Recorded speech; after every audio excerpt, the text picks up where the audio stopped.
Good evening, Facebook. Thank you for joining us today for our TIF Talk Tuesday. I'm very excited to have our special guest, Dr. Amy Tyberg. Welcome, Dr. Tyberg, and thank you for being here today. Thank you. Thank you so much for having me. It's an honor to be here. Thank you. So Dr. Tyberg is an associate professor of medicine, also the vice chair of clinical affairs, associate director of endoscopy, and director of therapeutic EUS at Rutgers Robert Wood Johnson Medical School. Her primary research focus is in interventional endoscopy, and she has contributed to over 50 publications and been a co-investigator on several prospective and multicenter international studies. So again, we're very, very excited to have you here today. And we're looking forward to discussing a little bit more about Gerd and the TIF procedure. So thank you. Great. Thanks again for having me and for that kind introduction. Of course. Thank you. So as you all know, Facebook users, this is a live event.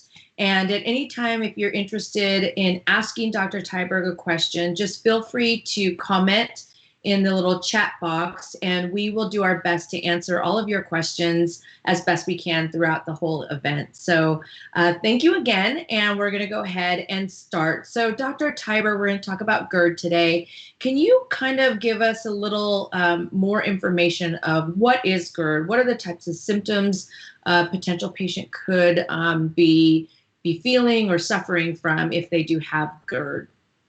Yep. So Gerd is a process where contents from inside the stomach reflux up into the esophagus or the food pipe.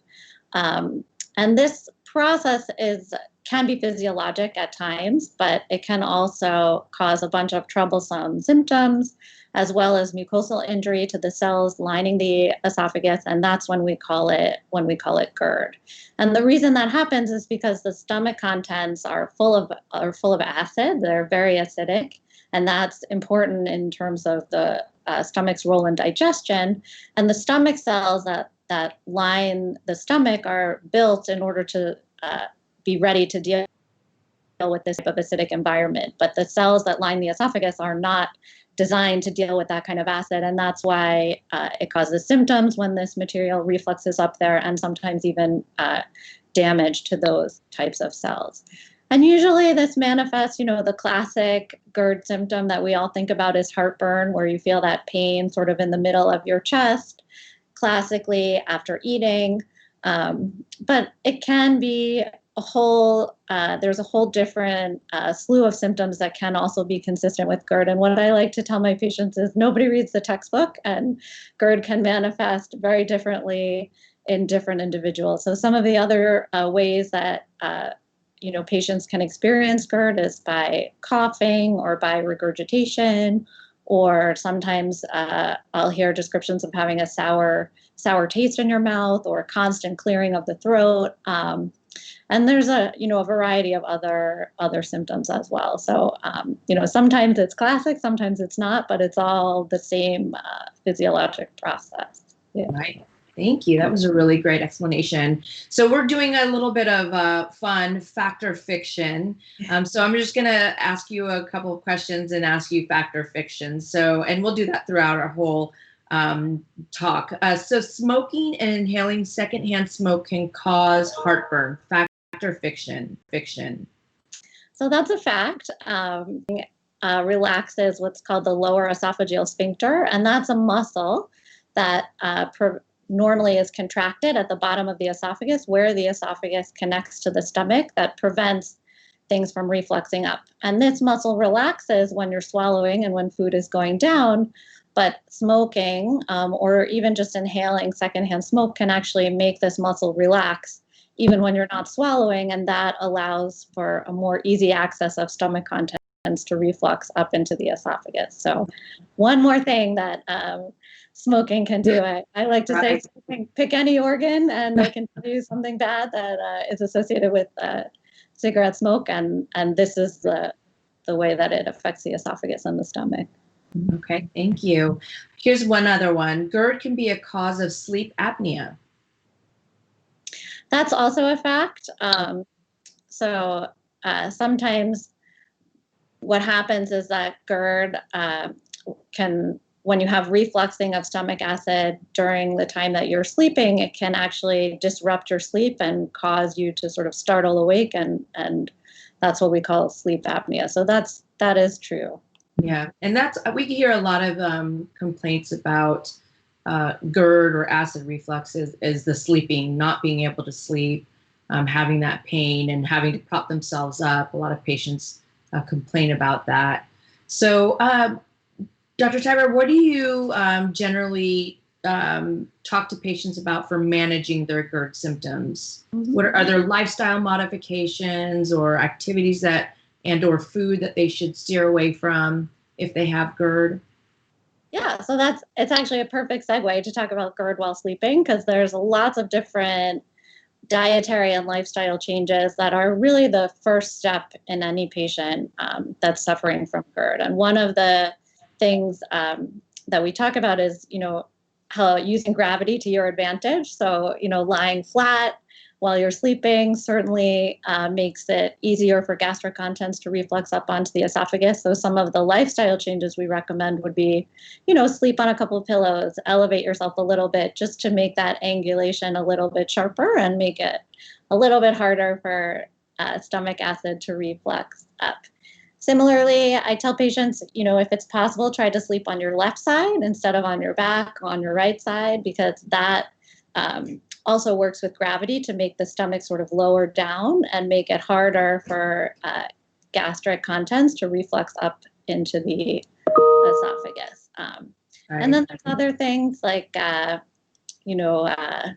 obviously quitting smoking, we talked about, or staying away from inhaling secondhand smoke, trying to eat smaller meals so the stomach doesn't get really distended, again, kind of putting pressure and helping contents reflux up. And then the one that I think is the hardest for everyone who suffers from GERD to adhere to, but is to avoid those, classic trigger types of foods that unfortunately most are delicious and things that people want, but they are notorious for inducing reflux. And again, when I tell patients, nobody reads the textbook, but I tell my patients as well, not everybody is going to react to every type of food on this list. Generally, it's pretty easy to identify what foods are your individual trigger foods and what are not. But the classic ones that we think about are caffeine, which includes coffee. That's a big one. That's hard for a lot of people.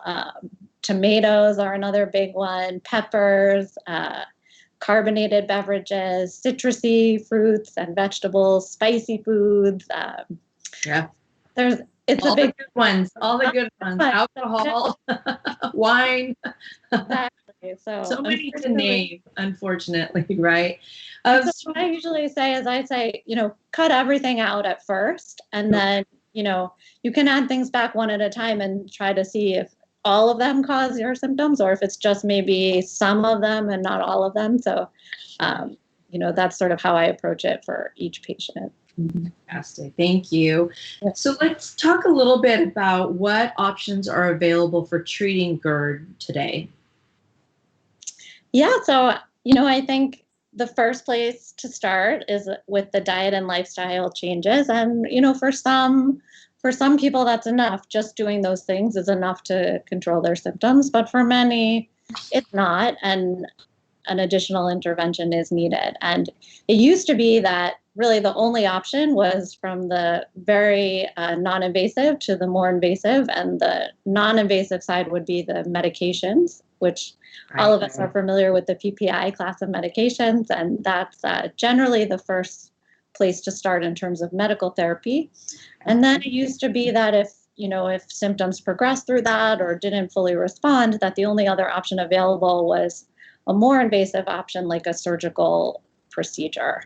And I found that, if you look back over time, there are a lot of patients that were kind of stuck in the middle that, didn't really get full relief from just medical therapy, but also didn't really have symptoms severe enough to have a surgery, or were afraid of the side effects or the invasiveness of the surgical procedure. And so now we actually are able to offer the sort of the middle ground, which is the endoscopic option, which does pretty much the same thing as the surgery in terms of how the procedure works, but without the side effect profile, without the need for any incisions, without the prolonged recovery. So it's an exciting time for patients with Gerd, absolutely. Fantastic. So there's a lot of debate and a lot of press that's come out just recently about the medications for heartburn or acid reflux, or GERD, if you will. For example, the PPIs, Time magazine or Time just came out with an article about PPIs potentially not causing the COVID, but may affect their chances of getting COVID. What are your thoughts on that? I mean, it's kind of the elephant in the room, right? Everybody's concerned about getting COVID. What are your thoughts about that?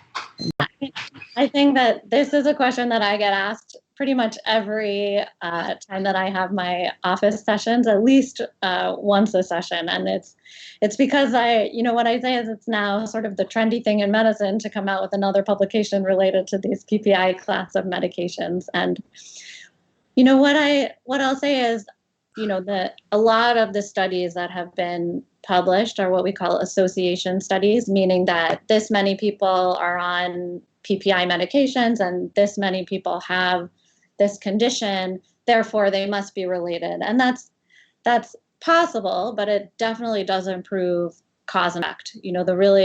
None of the studies are what we call sort of the gold standard randomized control studies. But that being said, usually wherever there's smoke, there's fire somewhere. And so, I think there's probably truth to some of these associations, and definitely, it seems to be dose dependent. So the higher the dose, the longer the duration that you're needing these medications seems to be a little bit higher risk. So, I think absolutely, if you aren't getting benefit from this class of medications, or if you don't need it, if your symptoms, get better and you no longer need the medications, it's worth coming off them. And I think for people that are, going to need to be on very high doses and dependent on that for long periods of time, it's reasonable to think about other interventions. But it's a very individualized choice, and there's no right and wrong. It's a very personal decision. But I think it's important to know all of the options, and that's what I impart to my patients when I see them during the visit. That these are the options for medications. These are the risks. These are the other options available. Should you want to pursue something else? Right. And let them sort of think about it and decide how they want to proceed. So I'm sure there's been a lot of questions in regards to that. Should patients consult with their physician if they're going to stop taking PPIs, or is that something safe that they can do and start weaning themselves off of PPIs?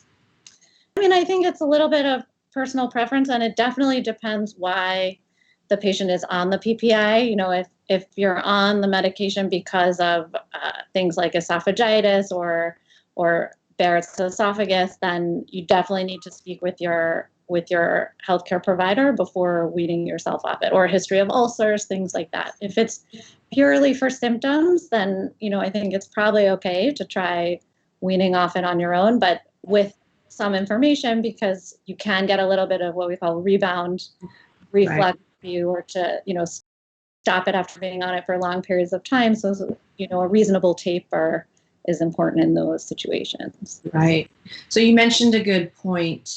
You were talking about Barrett's, and then also, there's esophageal cancer. So can you talk a little bit about that? What's the correlation of GERD and getting Barrett's and potentially esophageal cancer? What's the correlation, and maybe going a little bit in depth with that? We get lots of questions about that. Yeah, I mean, there's definitely an association. We know that, longstanding reflux is definitely a risk factor for developing Barrett's esophagus, and Barrett's esophagus is certainly a risk factor for developing esophageal cancer. So, why everybody with Gerd doesn't get, Barrett's, we don't know necessarily, and why, you can get Barrett's just by having sort of silent symptoms. But, in the majority of cases, there's a long history of reflux in patients who develop Barrett's. And it's important to look for that. And if it's identified, it's definitely important to maintain a surveillance regimen, because you do need to be watched closely, because although the risk of progression to esophageal cancer is low, it is definitely real. And it's something that can often be picked up in endoscopic biopsies. And, we definitely have clues. There's a progression before it just goes straight from, Barrett's to cancer. And so, being in a surveillance regimen is important so that we can catch it in the early stages, identify you as someone that, has the type of Barrett's that seems to be progressive, and treat that before it gets to the cancer stage.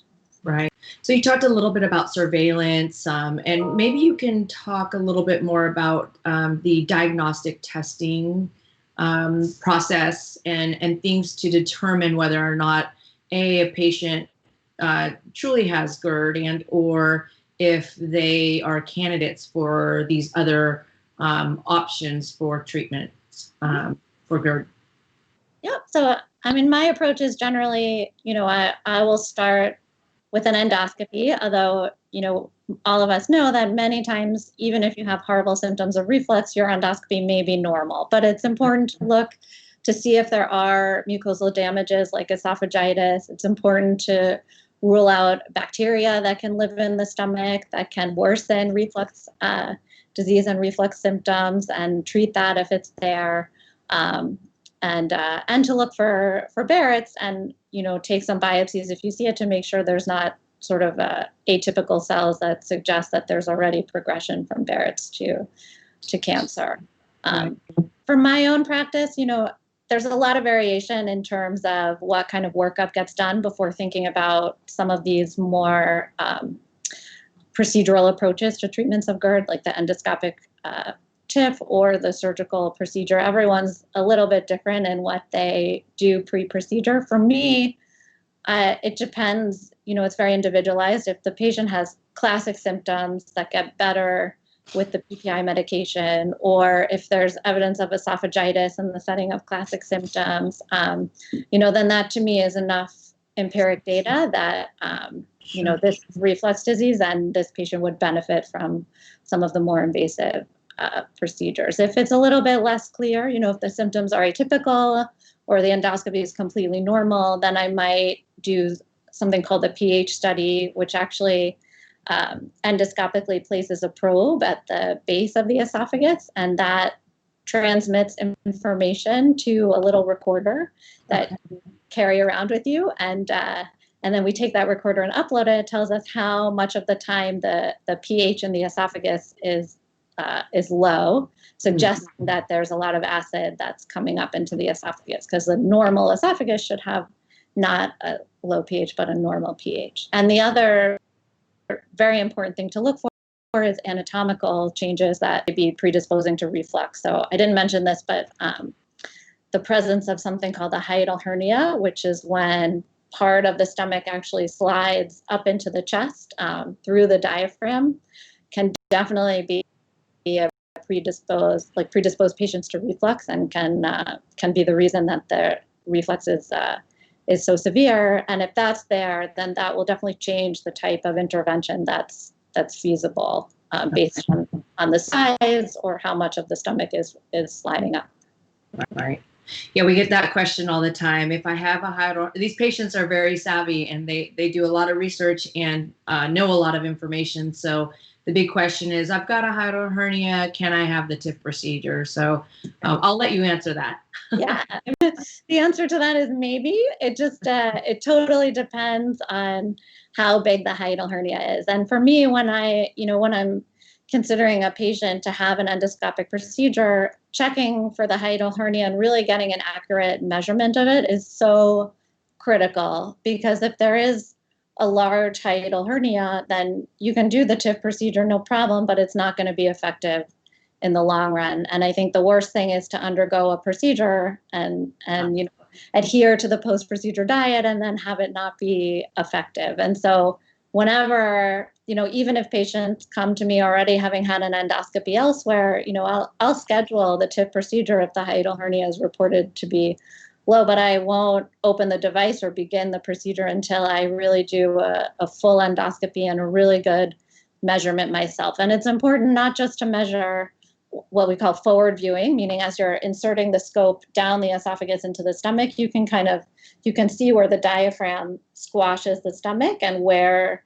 the mucosa changes between the esophagus and the stomach. And if there's a difference in those two things, then you can measure the hiatal hernia that way. We call that forward viewing. But I also go into the stomach and then retroflex the scope, meaning like I look back on it myself, sure. And then I insufflate, blow up the stomach full of air to put maximum pressure. And then I see how big a hole there is or a gap there is there, because that's also a very important measurement. And if there's too big of a gap there, that means that fundoplication is going to slide right back in and it's not going to be effective. So it's very important to assess for that beforehand. Yeah, that's a very good point. So we've got quite a few questions that have been coming in. So I'm going to ask a couple of these questions and we'll keep going. So one question, when should a patient with Gerd be referred for surgery? So, I think usually what happens is that, the diet and lifestyle changes will be tried. If that doesn't work, then, medications will be started. And if that doesn't work, then it's time to start thinking about other potential interventions. And that's, a time for referral. The other situation is if, medications work, but someone that needs high doses of those medications in order to get relief and is years of being on those high doses of medications, I think in those cases, it's reasonable also to think about a referral. But it also never hurts, if someone is interested in, maybe not on high doses of the medications, but just doesn't want to be on them at all, it's never wrong to think about getting a referral and just hearing about the different options. Because just because you come for a visit with me doesn't mean that I'm going to immediately book you for a surgery or for an endoscopy. It's the office visit is spent talking about the options and deciding together what to do. So, a referral it never hurts to have a referral and get information. There's no commitment. It's not like I don't get mad when, the decision is made not to proceed with the procedure by any means. I just want to make sure that, every patient is aware that it's out there and what the options are. I love that. I love that. So a couple more questions and then we'll kind of get into what the options are and talk a little bit more about the TIF procedure. So another question, my aunt has started experiencing a lot of heartburn after going on a blood pressure medicine. Is there a relation?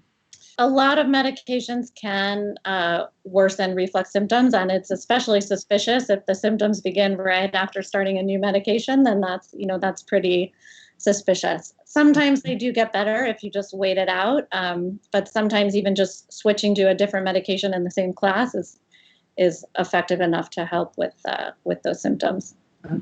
Okay, very good. And then one other question: can LPR get cured with the TIF procedure? Yeah. So when we talk about the data, we'll go into this a little more when we talk about the TIF procedure, but the patients that were included in those studies had a whole slew of different types of symptoms, and pretty much across the board, every symptom got better. And certainly some responded, a little bit better than others, but, it's nothing is 100%, but yes, it could be expected that LPR symptoms would respond to a TIF procedure. Fantastic. So let's talk a little bit more about the TIF procedure. Do you want to explain what it is and how it works? And then you can go into studies too, if you'd like. Yeah. So the way the TIF procedure works, it actually does pretty much the same thing that the surgical procedure does, which is it takes the stomach and it kind of twists it around the bottom of the esophagus, which does two things. It makes that opening a little bit smaller so that it's harder for contents to reflux up, but it also changes the angulation between the stomach and the esophagus so that the angle is harder as opposed to this way, it's this way, and it makes it harder for contents to reflux up. It's all done endoscopically, meaning no incisions. I like to say, as gastroenterologists, we use holes that are already there. We don't make any new ones. And so I like that. The TIF procedure is done completely through the mouth. Patients are under anesthesia and asleep for the procedure, so you don't feel anything at all. And it's, it used to be a relatively long procedure, but now it's pretty quick. I can actually do the procedure on average in 25 minutes or so. So it's a pretty quick procedure. I think one of the, some of the major questions that I get asked is, how does the wrap stay in place? And, how do you make sure that it stays long term? And the way that the procedure works is that you actually deploy these little sort of H-shaped, they're called fasteners, but you can think of them almost like staples. And they are deployed through the device, which anchors the tissue in place. And you may think, well, plastic, fasteners, how can that hold long term? And the answer is twofold. One, they're very strong, but also they don't hold it in place long term. What they do is create a reaction that causes scarring. And if you think about a cut on your finger when you get a scar, the skin feels sort of hard and not normal after that. And the same thing happens to the tissue in the wrap. It causes scarring and it hardens, and that's what keeps it in place over time. Another question I get asked all the time, what about how will I feel afterwards? Do I have to stay overnight? What are the restrictions? And I, every time someone comes to see me in the office, I give them the diet to study ahead of time and a lot of information about what to expect after the procedure. But basically what I say is that I used to have every patient stay overnight in the hospital, and now I would say 95% of my patients go home the same day as the procedure. So generally you'll stay in the endoscopy unit for an hour or two after the procedure, and then if you feel okay, then you go home. And that's definitely the majority of patients. The diet is a little bit stringent post-procedure, and I think that's probably the hardest part of the whole thing. It is liquids for almost 2 weeks before progressing to more solid types of foods, but that's because the fasteners are important really in the beginning to induce that fibrosis and that scarring. So we really want to make sure not to disrupt the wrap just in the short term. But after that, you progress sort of to more and more normal diet, and by 6 weeks after the procedure, you can sort of go back to normal diet. Yeah, that one always scares everybody, right? What's the diet going to be like? So, yeah. But going home the same day, that's fantastic. We do have a couple more questions I wanted to make sure we get answered. This one was, what was the typical well, you didn't kind of talk about, what's the typical recovery time after the TIF procedure? Yeah, so, as I said, generally my patients go home the same day for the most part. Rarely someone will stay maybe one night, but that's definitely the minority. Most people feel fine after the procedure. I would say, maybe some soreness, but generally not even severe enough to require any kind of medication. I send everybody home with a little bit of liquid Tylenol with codeine just in case, but most tell me they don't even need it. Because they feel pretty fine after the procedure. I would say the hardest part is that you may feel a little bit dehydrated or weak because of the diet.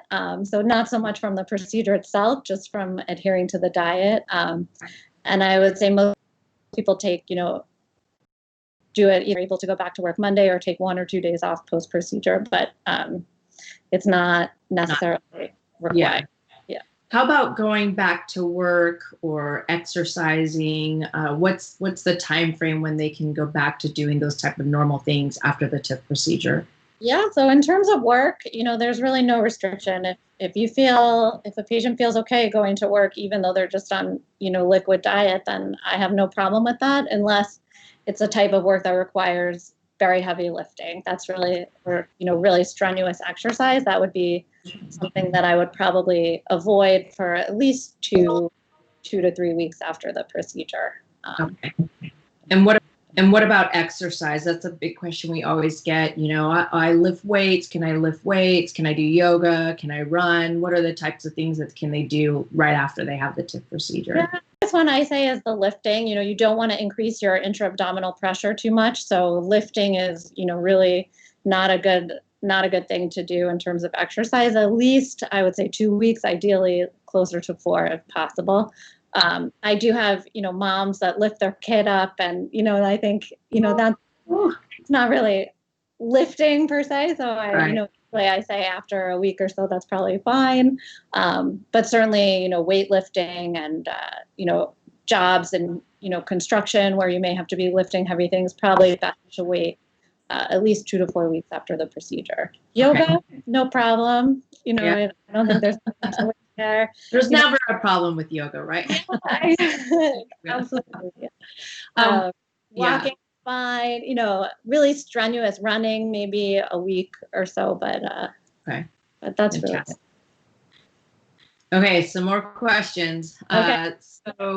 I've been seeing a GI for a couple of years. He put me on PPIs. He's never mentioned the TIF procedure. How do I find a doctor near me who does the TIF procedure? Answer that question. Yeah, I would say, that's a pretty common phenomenon. It's not that new of a procedure. It's actually been around for, the data in the US is over 6 years old at this point. And in Europe, it's even longer than that. But there's still a lot of places and a lot of, gastroenterologists even that don't necessarily know about this type of procedure. So I'm always available. Or exactly. If you're in what area are you? New Jersey, or do you call that New Jersey, New York? What? Yeah, the both area. Tri-State area. Yeah. We're just like 45 minutes from Manhattan. Fantastic. Well, there you go. But if you're not, I'm going to help answer that question too. You can go on gerdhelp.com, and there is a physician locator on there, and you can put in your zip code or your state, and you can find a physician near you that does the TIF procedure. So let's see, what else? Can you fix a hiatal hernia and perform the TIF procedure? Yep. So if the hiatal hernia is small, less than, we use 2 centimeters as the cutoff, then actually just doing the wrap itself heals the hiatal hernia, and you don't need an additional hernia repair. If the hernia is larger, the hernia will have to be repaired. And as of yet, the only way to do that is with a surgical procedure, although who knows what the future holds for us. But right now, us as gastroenterologists, we can't do that just without making incisions. But it is possible to do sort of a combined approach where you have a laparoscopic repair of the hiatal hernia and then have a TIF after that. And that's, definitely gaining in popularity. I know personally a lot of surgeons that have pretty much abandoned the surgical fundoplication, and they'll do their surgical hernia repair and then do the endoscopic TIF afterwards, because the efficacy is the same, but the side effect profile is so much better with the endoscopic version than the surgical one. And so, I think certainly we're going to see more and more of that in the future. And then even it's now even approved by the FDA for that indication. I think that was within the last year, a little more than a year. 2017. Yeah. Okay. Well, and I know there's a lot of physicians that partner, a lot of GIs that partner with surgeons to do that combined procedure as well. The surgeon will repair the hiatal hernia, and then the GI will sometimes come in and do the TIF procedure. So that works really well as well. Okay, so let's see.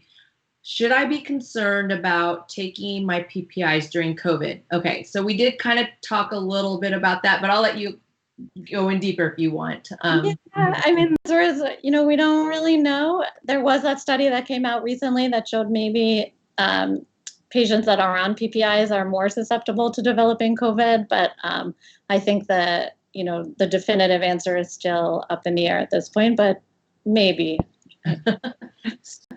Go see your doctor, right? Go talk to your doctor about your symptoms.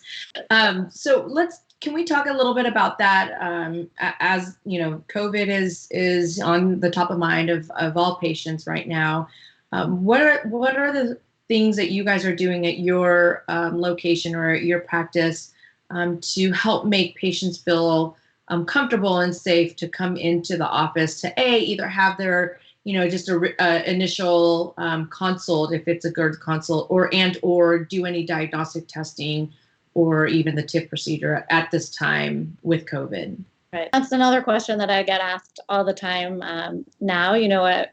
My practice is, as I said, about an hour, a little bit less from Manhattan, and you know, we were hit definitely pretty hard by COVID. My hospital had over 300 patients admitted at its peak. So, you know, during that time, absolutely, we were not doing any elective procedures, and certainly, you know, we were not having anyone come to the office or come for diagnostic or TIF procedures. But, you know, now things have really changed. The number of COVID patients has gone down dramatically.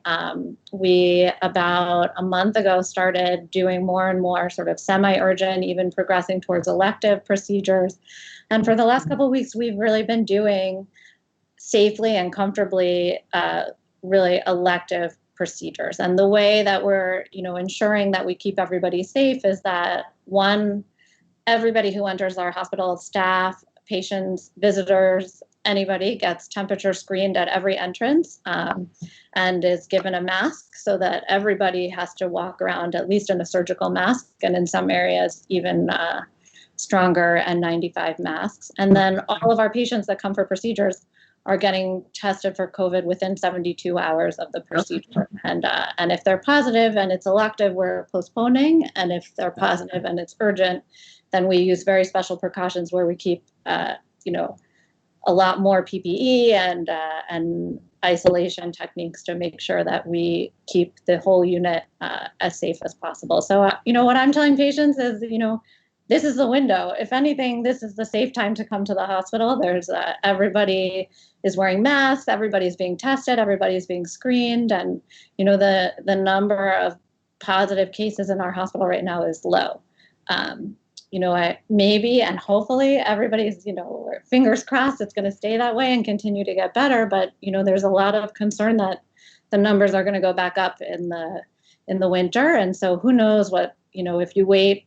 You know, patients say, well, I'll just wait a little bit longer and maybe it'll get even better. And the concern is that maybe it won't and it will actually get worse. So I think, you know, this is the window. If anything, it'll, you know, stay the same or slowly improve, but it could potentially worsen. And so, you know, I've already done a couple TIFs since we've reopened after COVID. So yeah.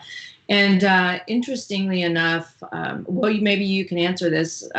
Does stress exacerbate GERD symptoms? Does it? Because what I'm finding is we do a lot of advertising and a lot of communication with groups on Facebook and social media, and we're finding that patients are more and more feeling these symptoms more now than ever, and it could be possibly from the stress or whatnot. So, so do you think that stress increases the GERD symptoms or the feelings of the symptoms?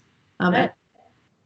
No, I was going to say, I think absolutely, you know, stress is one of those things that can do anything. And I had a professor once in medical school who put it, you know, the best, I think, that, you know, everybody is stressed because you have a test coming up on Friday, you know, 20% will have diarrhea, 20% will get constipated, 20% will get reflux. You know, everybody manifests stress in different ways, and it's, you know, it's very individual, but absolutely stress, you know, releases a lot of hormones in the body and can certainly exacerbate reflux symptoms.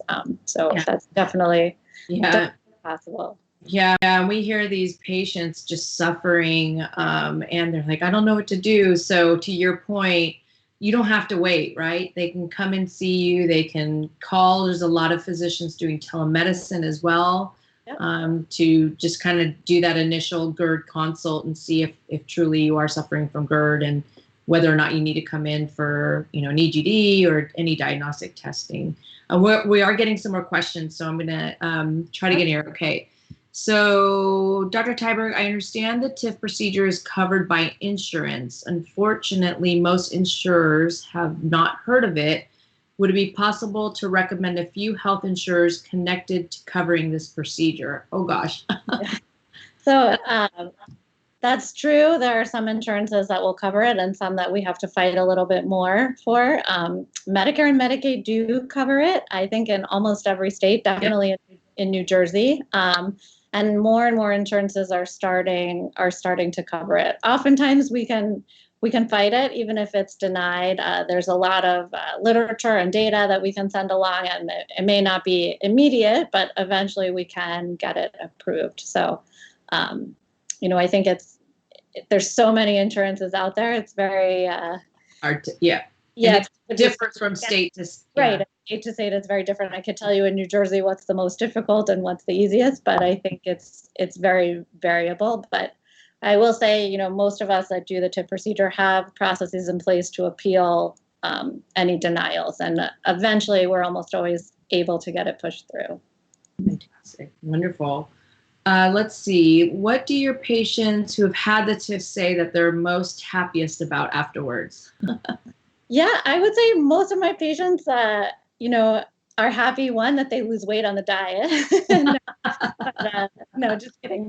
Most of them are happy that they're able to come off the medications. I think, and that their symptoms get better, because, over 90% of my patients come off completely, or, and a small percentage decrease the dose or just need it as needed, but they're able to eat things that they weren't able to eat for a long time. And, they're sleeping better, they're feeling better, they're just not suffering the way they were pre-procedure. So I would say at least 50% tell me, oh, I wish I had done this earlier, because, I feel so much better. So. Right. Quality of life is totally changed, right? Yeah, I think that's, probably the biggest thing. Yeah. Since you just talked about the medications, there's a question we've got. If you take Prilosec or omeprazole, how do I successfully wean off? I don't want to keep taking this every day for the rest of my life. I've read some awful things about it. I take 20 milligrams once a day. Any advice is appreciated. Yeah, I mean, I think, when you're on that kind of medication for a long time, the way to wean off is slowly. So there's no literature, there's no scientific data to tell us exactly what's the right way to wean it off. But what I generally do is, if you're on twice a day, to go to once a day for a week. If you're on just once a day, then, maybe go every other day for 2 weeks and then off. Or if you're on, 40 milligrams, go to 20 for a week and then every other day and then off. So it's again, it's not scientific. It's just, you just don't want to go completely off, one day on, one day off, if you've been on the medication for a long time. Okay. Fantastic. Well, that's all the questions that we have today. I can't thank you enough, Dr. Tyberg, for being with us today and sharing all this information. Is there any last thoughts about Gerd or the TIF procedure that you wanted to share with the audience that's still watching?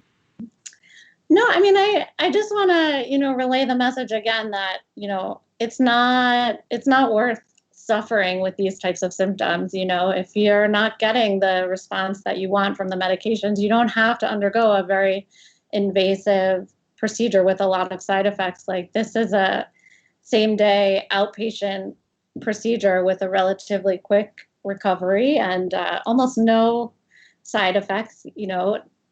There's no reports of the gas bloat or the trouble swallowing that we see with the surgical procedure. And so I think it's a great option and worth at least hearing about and learning about and, thinking about, if you're one of those millions of people that fall sort of in that window of not getting relief from your medications, but maybe not, wanting to undergo a more invasive procedure. So. Perfect. Couldn't have been said better. Well, thank you again, Dr. Tyberg, for joining us tonight. We really appreciate it. And thank you to everybody that joined us tonight on Facebook Live. Again, feel free to go on gerdhelp.com if you are looking for more information and or a physician near you. We also have a YouTube channel. Just search for Gerd Help. And you can find all of these TIF Talk videos if you missed this or any other ones that we have.